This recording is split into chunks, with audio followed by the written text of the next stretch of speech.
Clasificación B, bajo supervisión de un adulto.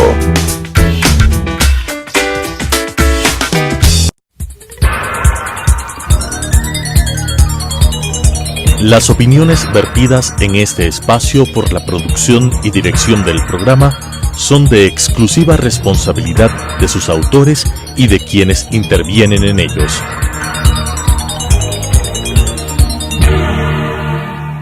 Telesucesos Canal 29 presenta Enfoques, pensamiento libre y crítico. Día a día buscaremos diferentes visiones para la comprensión de la realidad del tercer milenio. Enfoques, un espacio que une noticia, análisis y opinión. Bienvenidos. Gracias por estar con nosotros en este espacio de Enfoques que semanalmente llega a ustedes. El día de hoy estamos con la asambleísta Jimena Peña. Ella es quien coordina el grupo de Alianza País, pero también representa a los migrantes de un sector tan importante como es la colonia ecuatoriana en Estados Unidos. Jimena, gracias por estar en este espacio. Hemos visto su trabajo, cómo se mantiene la relación de usted en Quito en la Asamblea y las necesidades de los migrantes en Estados Unidos. Estamos terminando un año, iniciando otro. ¿Cómo mirar este clamor muchas veces de los migrantes por saber qué ocurre, pero también saber cómo pueden tener una mano que les apoya cuando viven fuera del Ecuador? Muchas gracias, Claudia. Qué gusto estar con ustedes el día de hoy. Y claro, siempre el contacto va a ser un reto, ¿no? Al estar tan lejos de nuestra comunidad, siempre pues tenemos retos adicionales a los que tienen nuestros legisladores aquí dentro del territorio ecuatoriano. Sin embargo, Claudia, la tecnología es una herramienta muy importante que nos ha permitido a través de reuniones virtuales, a través de conferencias telefónicas, poder mantener un contacto permanente, ¿no? También a través de las redes sociales, por ejemplo, colocar toda la información del trabajo legislativo que estamos realizando, y también hacemos todo lo posible para visitar de manera permanente el territorio y pues a nuestra comunidad en varios estados, porque la comunidad no solamente está en Nueva York, está en el área triestatal, que es New Jersey, Connecticut, también está en la otra costa, que es Los Ángeles, está en Toronto, está en Chicago, está en Miami, o sea, es todo lo que significa América del Norte. Así es. Entonces, el hecho de que podamos visitar por lo menos 1 o 2 veces al año, como 8 estados donde se encuentra la mayor concentración de ecuatorianos, sí ha facilitado el trabajo. Entonces vamos, visitamos, dejamos identificando líderes con los cuales ya quedamos conectados de manera permanente a través de redes, a través de WhatsApp. El WhatsApp es una herramienta increíble porque pueden llamar directamente, pueden escribir cuando ellos quieren y llega directamente a mí. Creo que soy la única o de las pocas legisladoras que tiene solo un teléfono. Entonces realmente soy totalmente un único número y por lo tanto a ese todo el mundo la ubica. Así es, soy totalmente localizable y pues eso también genera ese contacto directo, ¿no? Hacemos lo posible para responder los mensajes, a veces mandan quejas, a veces necesitan algún tema aquí dentro de Ecuador también, tratamos de conectarlos con las instituciones pertinentes para que puedan... Con las delegaciones diplomáticas de Ecuador, ya sea la embajada en Washington o los diferentes consulados, ¿cómo generar una relación entre la asamblea de la cual usted es parte y la parte del ejecutivo, que es el mundo diplomático, que son las autoridades más cercanas a los ecuatorianos residentes en el extranjero? Así es, bueno, nosotros cuando visitamos un estado siempre visitamos la oficina consular, por la sensibilidad que tienen, por los servicios que tienen también, que son sensibles para nuestra comunidad. Tratamos de mantener relaciones de trabajo con los diferentes cónsules para poder canalizar cualquier tema directo con ellos en caso de existir algún problema. Entonces, de igual manera, acá dentro del Ecuador en Quito, reuniones permanentes con el equipo de la Canciller, con el Viceministerio de Movilidad Humana, en los que podemos coordinar esfuerzos. Por ejemplo, Claudia, el 18 de diciembre es el Día del Migrante. Sabemos que va a haber un programa organizado por el Viceministerio el 17 aquí en Quito, y en la semana siguiente vamos a tener en la Asamblea Nacional una feria donde van a venir nuestros hermanos migrantes retornados con sus emprendimientos. Los que han retornado, porque también uno piensa en diciembre, muchos vienen a festejar Navidades y fin de años con sus familias aquí en el país. Así es, ojalá pudieran coincidir y venir y participar, pero también sabemos que a nivel de cada consulado van a tener programas donde la comunidad se reúne a festejar nuestro día, el Día de los Hermanos Migrantes. ¿Y es el Día del Migrante ecuatoriano o en general a nivel mundial el Día del Migrante el 18 de diciembre? Es a nivel mundial. Entonces, eso pues realmente... Pues todos debemos festejar. Yo también soy migrante interna de Cuenca, Quito, y así. O sea, habemos millones y millones de personas que nos hemos movido dentro de un país o fuera de él. Así es, y en ese sentido también sabemos que el viceministerio va a lanzar ya un plan nacional por la movilidad humana con una visión mucho más integral de la movilidad humana dentro del Ecuador. Así es que, por ejemplo, es importante coordinar esos esfuerzos y creo que hay que reconocer que hay mucha apertura por parte de Cancillería y también desde la Asamblea Nacional con el Grupo Parlamentario por los Derechos de las Personas en Movilidad Humana. También tratamos de articularnos no solamente con Cancillería, sino que con varias instituciones que de alguna manera tienen que ver con los migrantes, como por ejemplo aduanas, en este momento que han hecho cambios en los procesos aduaneros, donde hablamos de tasas de control, por ejemplo.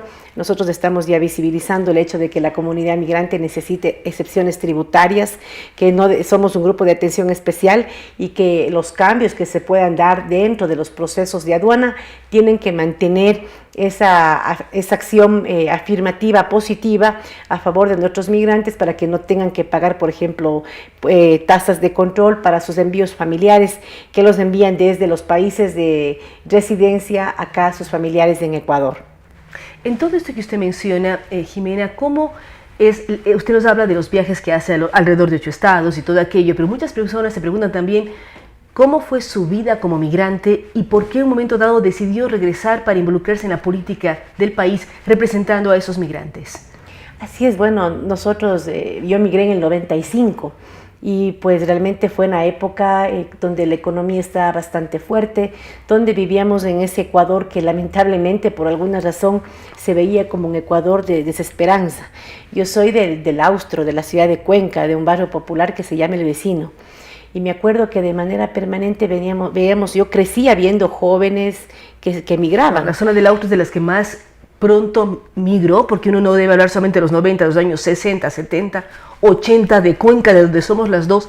La gente viajaba a vivir en Estados Unidos. Así es, entonces crecí con esa idea de que teníamos que irnos del Ecuador porque lastimosamente no había oportunidades en nuestro país. Migro de manera irregular, llego en el 95 a Estados Unidos. Y pues, cuando habla de manera irregular, usted pasa la frontera con México vía en avión. ¿Cómo llega a Estados Unidos? Bueno, llegamos de manera irregular realmente, precisamente por la frontera de México. Luego, pues, de todo lo que eso implica, ¿no? Realmente una experiencia bastante fuerte. Llegamos a un país donde no hablamos el idioma, donde no tenemos documentos, donde no conocemos nada y pues realmente sí es bastante duro ese shock cultural que existe entre cómo somos los ecuatorianos y cómo es pues ese país, ¿no? Y yo llegué al estado de Nueva York y pues trabajamos de todo, como todo migrante realmente, y creo que nuestra comunidad allá va con esa mentalidad. Y eso demuestra el emprendimiento y cuán trabajadores somos los ecuatorianos, que nos toca hacer cualquier cosa para poder apoyar y mejorar la economía de la familia. Así es, y siempre estamos también procurando mecanismos de progreso. Recuerdo que yo inicié empacando chompas, después quería coser porque sabía que cosiendo iba a ganar más, después quería estudiar, quería hablar inglés, siempre procurando mecanismos de superación, ¿no? Cómo podemos superarnos como seres humanos, como personas, independientemente de las adversidades que nos toque enfrentar. Y fue así como pude educarme, como de lo posterior pude cambiar de trabajo. Finalmente yo cuando regresé, yo era empleada federal de los Estados Unidos, y regreso precisamente cuando comienza la Revolución Ciudadana, cuando vemos a un expresidente Correa que comienza a hablar de los migrantes, de los derechos que tiene el Ecuador, de proteger a las personas que se encuentran fuera del Ecuador, y también comienza a hablar de la participación política de los migrantes, la posibilidad de tener representación, de tener una voz en el Ecuador. Y claro, ahí comenzamos a impulsar el tema, nos involucramos, militamos, no es que hemos tenido un padrino, como lastimosamente a veces pasa dentro de nuestra clase política. Nos involucramos desde la base, estuvimos dando flyers en la calle, estuvimos con banderas ahí haciendo conocer nuestras posiciones políticas, y así fue como se construyó un liderazgo que en lo posterior fue reconocido por mis compañeros militantes que apoyaron mi candidatura en su momento, y luego también pues un liderazgo que fue visto por ciertas autoridades también que viajaban, que tenían contacto con nuestra comunidad y que ya acá en Quito pues dieron fe del trabajo y del compromiso que se tenía con un proyecto político que ofrecía transformar al Ecuador, que ofrecía transformar la política dentro del país. Y venimos con esa inspiración, y cuando se concretó mi candidatura y gané las elecciones, pues regresé llena de esperanza, ¿no? A construir ese Ecuador nuevo, el Ecuador de la esperanza, y creo que seguimos trabajando en ello, seguimos con entusiasmo tratando de colaborar de manera positiva con este nuevo momento del país. Ahora, Jimena, usted nos cuenta cómo regresó con este positivismo y de ver posibilidades de cambio y apoyo también a los sectores ecuatorianos que viven fuera del Ecuador. ¿Cómo mira? Usted este momento coordina el bloque de Alianza País. ¿Qué está pasando al interior? Ha sido un año en donde tuvieron elecciones, primera, segunda vuelta, vuelven a ganar la elección presidencial, pero vemos divisiones. ¿Cómo coordinar? ¿Cómo buscar unificarse nuevamente? Es bastante complejo. ¿Es factible? ¿No es factible? Es lo que muchos nos preguntamos. Bueno, creo que nosotros siempre no debemos perder la esperanza de encontrar los puntos en común. Y sí, realmente el hecho de poder coordinar esfuerzos cuando hay dos visiones bastante diferentes de lo que debe ser nuestro proyecto político de aquí en adelante, sí, todo esfuerzo de comunicación se complica. Sin embargo, yo apelo y seguiremos apelando al compromiso de los compañeros que fuimos electos bajo la bandera de Alianza País y de los compañeros aliados que en lo posterior también se unieron, a que podamos encontrar los puntos en común y que podamos identificar los temas legislativos que nos pueden unificar. Obviamente van a haber temas que no vamos a poder coincidir, ¿no? Pero sí creo que nuestra responsabilidad con el pueblo, con la gente que nos eligió, que confió en nosotros, creo que eso debe primar y alejarnos un poco de la agenda coyuntural. A veces nos ponen resoluciones sobre temas, sobre sí, pero por un lado tiene agenda coyuntural, pero por otro lado tiene dos liderazgos, uno con el expresidente Correa y otro con el actual presidente Lenín Moreno. ¿Cómo limar asperezas? Bueno, yo creo que tenemos que hacer un juicio justo de las cosas. No podemos nosotros deslegitimar un legado que es evidente, que es reconocido por miles de ecuatorianos, la transformación que tuvo el Ecuador, con todos los errores que pudieron haber habido y las omisiones que también pudieron haber habido. Creo que está ese legado de transformación y de devolverle al ecuatoriano la autoestima. Y esta parte es importante, Claudia. Yo como migrante, antes de la Revolución Ciudadana, tenía una visión muy, muy triste de mi país. Cuando viene este proyecto político, sí le devuelve al pueblo la autoestima, el hecho de que el Ecuador se comience a desenvolver en escenarios internacionales, que comience a proponer, que veamos que en el Ecuador también hay una voz que comienza a ser respetada y reconocida por los países del mundo entero, y ver también un Ecuador que comienza a transformarse en su infraestructura, un Ecuador que comienza a hablar de proyectos grandes, de proyectos nunca antes vistos. Sí, levanta la autoestima, yo digo, de los ecuatorianos. Nosotros que vivimos fuera lo sentimos mucho más todavía, porque salimos de exiliados, salimos decepcionados. Y vemos toda esta transformación, nos llenamos de gusto, muchos retornamos de diferentes maneras, y creo que eso es importante reconocer. No con esto queremos decir que no debemos ser autocríticos. Claro que debemos ser autocríticos de manera permanente. Solamente así uno sigue mejorando. Pero la autocrítica debe ser constructiva, ¿no? Bueno, no se hizo esto, pero vamos a hacerlo nosotros, vamos a hacerlo de acá. Creo que es importante ese nivel de madurez, alejarnos un poco de las radicalidades, de que si estás de acuerdo conmigo en 100%, entonces sí eres leal. Y si discrepas conmigo en algo, entonces eres traidor. Ese tipo de definiciones definitivamente no ayudan y atentan contra nuestra propia militancia. Sí, pero ¿cómo lograr? Hemos visto lo que pasaron en 10 años, vemos lo que pasó en los últimos 7 meses. ¿Cómo lograr eso de poder discrepar y no generar lo que lamentablemente ha sucedido? ¿Cómo buscar espacios de diálogo, de disentir en un momento dado, pero que se apunte a mejorar la situación, en este caso de un país, o el diálogo al interior de la Asamblea, conseguir mejores leyes, normas, en fin, para todos nosotros? Acabamos de mirar cómo se aprobó el tema de la no violencia a la mujer. Hay una serie de elementos positivos, pero al mismo tiempo uno dice, hay puntos que deben ser corregidos. Así es, y creo que nuevamente el diálogo priorizando los intereses de la gente, nuestro compromiso con el pueblo, creo que es fundamental.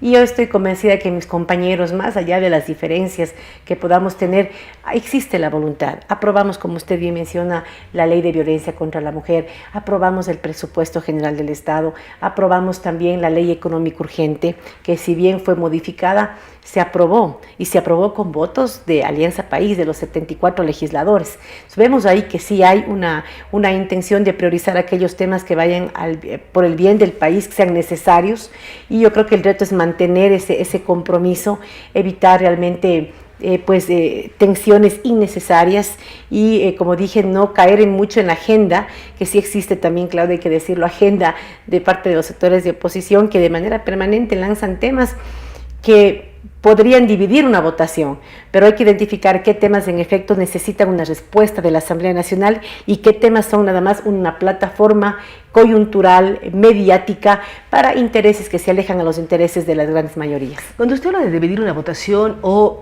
lograr determinadas acciones en los diferentes bloques de la Asamblea, ¿cómo, por un lado, hablamos de discrepar, disentir, pero por otro lado buscamos siempre votaciones unificadas? O sea, no es malo disentir, pero en un momento dado tienen que votar todos por una misma decisión.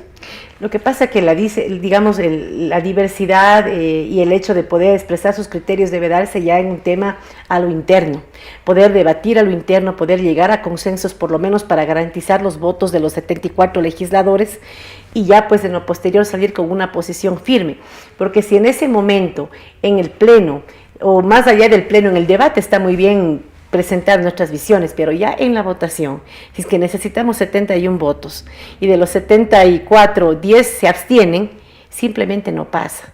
Entonces creo que por eso es importante tener uniformidad en la votación, porque ahora no tenemos una mayoría holgada como la que teníamos antes, donde habían 100 legisladores, faltaban 20, no pasaba nada. Ahora faltan 5 y es un problema, simplemente no pasa, no se puede votar y eso entorpece el trabajo legislativo. Por eso estamos totalmente convencidos, Claudia, en que es importante debatir, en que es importante valorar las diferentes posiciones de cada legislador, pero eso debe hacerse a lo interior de cada bancada. En este momento en Alianza País tenemos 2 visiones de proyecto político, tenemos 23 compañeros que tienen sus propios espacios de debate, donde tienen su propio espacio de toma de decisiones, tenemos también 43 legisladores que hacemos lo propio. Creo que es importante que dentro de esos diferentes espacios se canalicen los diálogos y se salgan con ciertos consensos para al final unificarlos y ojalá poder salir ya con un texto de ley, con un texto de resolución que haya sido en consenso de estas 2 mini bancadas que existen dentro de la bancada de Alianza País y Aliados y podamos votar de manera unificada. Cambiando de tema, ¿dónde va a pasar Navidad? ¿Dónde va a pasar fin de año? Usted es cuencana, vivió en Nueva York, ahora es asambleísta. ¿Cómo vivir estas fiestas de cierre de año?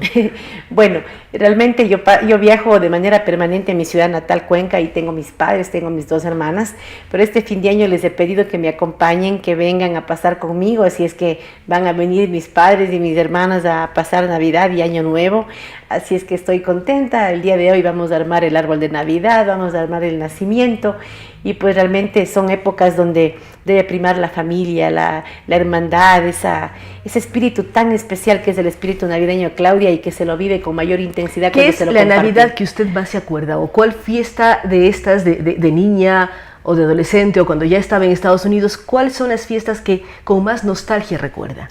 Bueno, en Estados Unidos las fechas más tristes son Navidad y Día de la Madre, porque se tiene lejos a la madre. Un Día de la Madre sin la madre es bien triste, y la Navidad igual, sin la familia. Son fechas que sí inundan de nostalgia a nuestros hermanos migrantes, ¿no?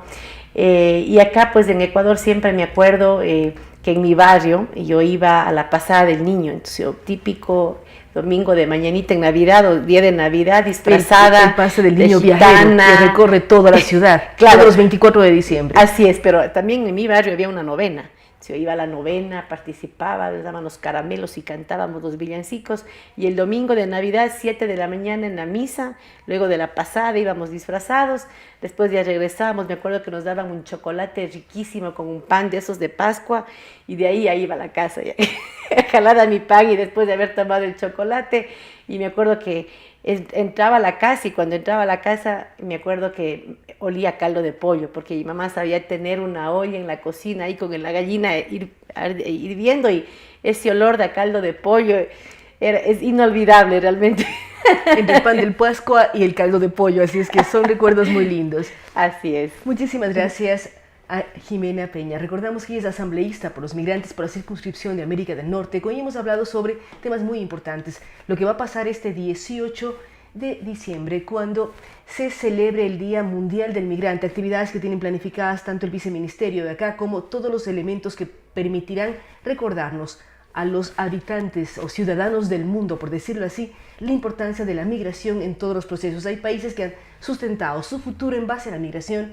Ecuador también, muchísimos de nuestros recursos vienen de nuestros hermanos migrantes, que siempre tenemos que tenerlos presentes, cuidar, hacer que sus derechos sean respetados en cualquier lugar del mundo.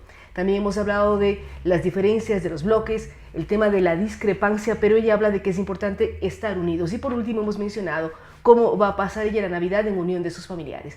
Gracias a ustedes que nos han acompañado el día de hoy. Nos veremos la próxima semana aquí en Enfoques. Recuérdenos seguirnos en las redes sociales, @ClaudiaArteagaS, en Facebook en Enfoques y todas las redes de Telesucesos. Hasta la próxima semana. Las opiniones vertidas en este espacio por la producción y dirección del programa son de exclusiva responsabilidad de sus autores y de quienes intervienen en ellos.